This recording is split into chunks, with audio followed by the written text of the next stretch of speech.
Amigos, amigas, gracias. Aquí nuevamente en línea directa. El día de hoy encontré en las redes sociales al periodista Ricardo Gutiérrez Chávez. México ya tenía definidos a sus villanos. Enrique Peña Nieto se ganó un lugar por su capacidad de corromper y corromperse. Calderón pasó a la historia como el espurio que se robó la presidencia para jugar a las guerritas con sus socios y así solucionar sus deficiencias de autoestima. Vicente Fox ocupa un digno puesto en el drenaje histórico por haber engañado a su electorado, haciéndose pasar por un transformador social, cuando en realidad fue un vulgar protector de la corrupción de sus entenados. Salinas de Gortari posee el mérito de ser el modelo de la podredumbre, por lo que es considerado el jefe de todos los verdaderos corruptos. Pero durante años, Ernesto Zedillo Ponce de León pasó desapercibido. La opinión pública lo consideraba gris, sin chiste, ni siquiera para ser parte de la mafia del poder. Hasta que Zedillo, el economista de Yale, considerado por los conservadores como el mejor presidente del mundo imaginario de los amantes de Don Porfirio, decidió hablar. El expresidente no quiso quedar excluido y se sumó al equipo de intelectuales de la revista Letras Libres para atacar a la presidenta mexicana Claudia Sheinbaum Pardo. La mayoría del pueblo mexicano ya le mentaban la madre a Fox, a Calderón, Salinas y a Peña Nieto, pero no a Zedillo. Bueno, pues pase usted, señor estadista, bienvenido al debate público. Ya que muestra toda la intención de no pasar desapercibido, veamos, señor doctor antiglobalifóbicos, si tiene usted la cola corta para usar su lengua larga.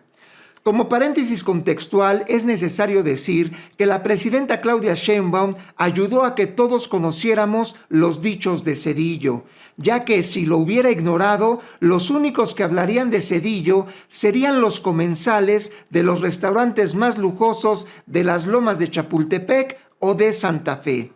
Persistentes lectores de las revistas de Aguilar Camín y del farsante historiador Enrique Krause. Lo que detona la aparición de Zedillo es la reforma al Poder Judicial, cambio constitucional calificado por el expresidente y su porra de aplaudidores como un acto autoritario.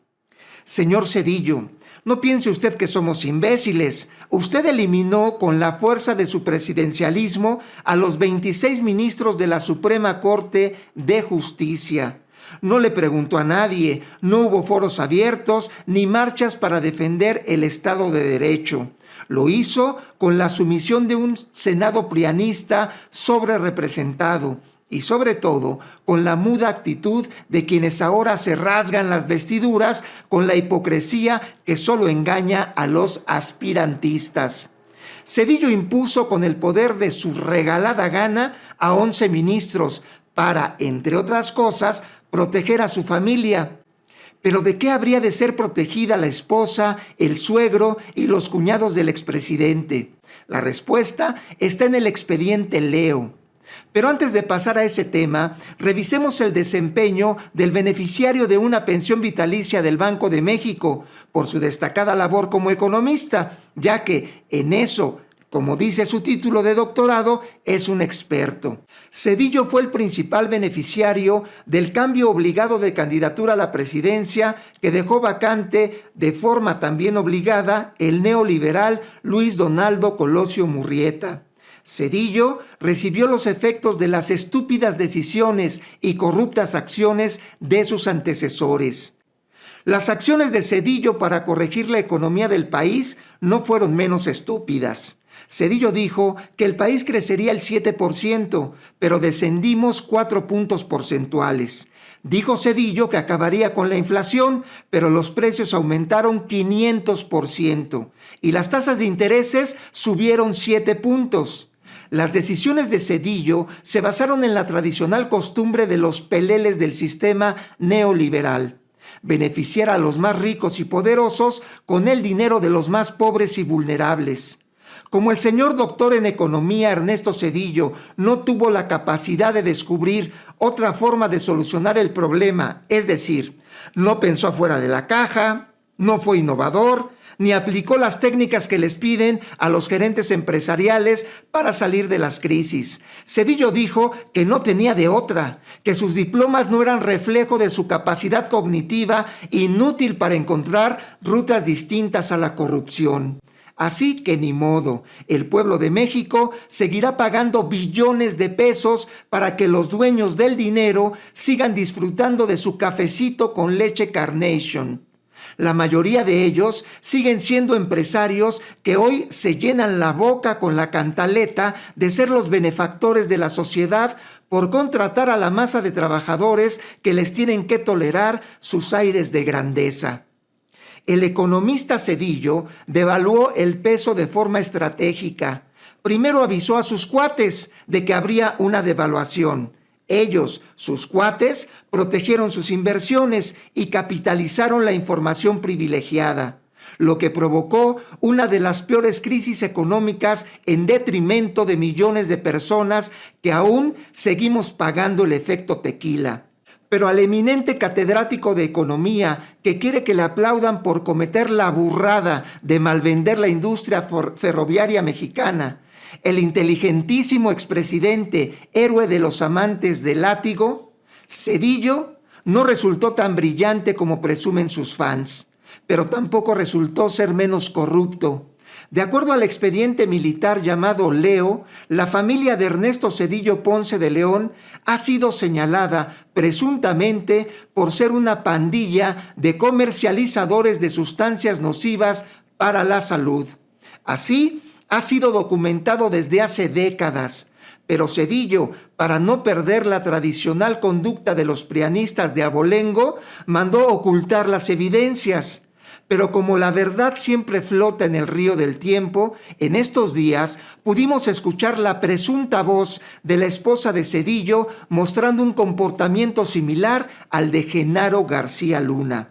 Así que si pensaban que lo peor de Zedillo fue ser un mediocre economista de pacotilla, pelele de la mafia del poder, la verdad puede ser mucho más surrealista cuando las abrumadoras evidencias auditivas o documentales puedan dar cuenta de que el excelentísimo promotor del prianismo, el sublime, magnífico y maravilloso doctor Ernesto Zedillo, fue un vulgar protector de los intereses de poder organizados en grupos de empresarios y banqueros de cuello blanco o en grupos colimenses de comerciantes de metanfetaminas. En conclusión, Claudia Sheinbaum encontró al personaje necesario para contrastar sus políticas públicas. La comparación entre el gobierno corrupto del autor de los hechos ocurridos en Acteal y Aguas Blancas dejará en ventaja a la presidenta, a quien le mando un mensaje crítico. Doctora en Ciencias Claudia Sheinbaum Pardo, presidenta de México, con el más de 85% de aprobación. Métase con alguien de su tamaño. Ya sé que no hay figuras en la oposición y que era necesario darle reflector a Zedillo para que el pueblo le otorgue su merecido lugar en el basurero de la historia. Pero usted, presidenta, merece un contrincante más digno y sobre todo que tenga un poquito de vergüenza. Tal parece que el divino intelecto del señor Zedillo no le sirvió para darse cuenta que nadie lo pelaba y que eso le convenía. Pero como el esposo de Nilda Patricia no quería quedar excluido de la histórica revolución llamada Cuarta Transformación, cayó en la trampa de sus consejeros y creyó que su participación lograría descarrilar la inminente elección democrática del Poder Judicial en México. Pero lo único que consiguió fue hacer el ridículo y volver a colocar en los medios el penoso caso que involucra a su esposa, lo cual siempre será un catelocico para Zedillo, a quien le recomiendo ocupar su tiempo en cosas más productivas, como por ejemplo disfrutar del excelso talento histriónico de la gaviota en su nueva telenovela. Por lo menos, así el doctor Zedillo se sentirá orgulloso de haber terminado la secundaria. ¿Qué tal? ¿Cómo lo ven? A mí me satisface mucho una cápsula crítica e informativa como la de Ricardo Gutiérrez Chávez. Todo ha sido a razón de que aparece Ernesto Zedillo, quiere aparecer como el salvador de la democracia mexicana, tratando de hacerle entender al pueblo de México que lo que ellos practicaban en ese tiempo, el preanismo, así era democracia. Lo que pasa es que ellos creen que democracia es la práctica que ellos realizaron en la política mexicana. Pero no es así. La verdadera democracia es la que está implantando el gobierno del segundo piso de la Cuarta Transformación, y que es la continuación de la Cuarta Transformación y del humanismo mexicano que el licenciado Andrés Manuel López Obrador tuvo a bien implantar desde diciembre del 2018 hasta su término. Que, por cierto, para finalizar este video, según el locón de Pedro Ferriz de Con, el locón le dice el ingeniero de aquí de este equipo, sustenta que está en Cuba. Está loco este tipo, está loco. Me refiero a Pedro Ferriz de Con, está loco. Yo creo que ya está en una situación grave, de verdad. Creo que pesadillas ha de tener por querer saber dónde está y hace una serie de inventos, tonterías y estupideces que solamente a él y algunos otros de su misma ralea se le pueden ocurrir. Amigos, amigas, hasta aquí nuestro video. Los pulgares arriba o compartirlo para nosotros es sumamente importante, y recibir en la caja de sugerencias, recibir su opinión de ustedes es todavía mucho mejor al respecto de los temas que aquí abordamos. Nos vemos, si les parece a ustedes, en el siguiente video de Víctor Ancheita OFC, Línea Directa.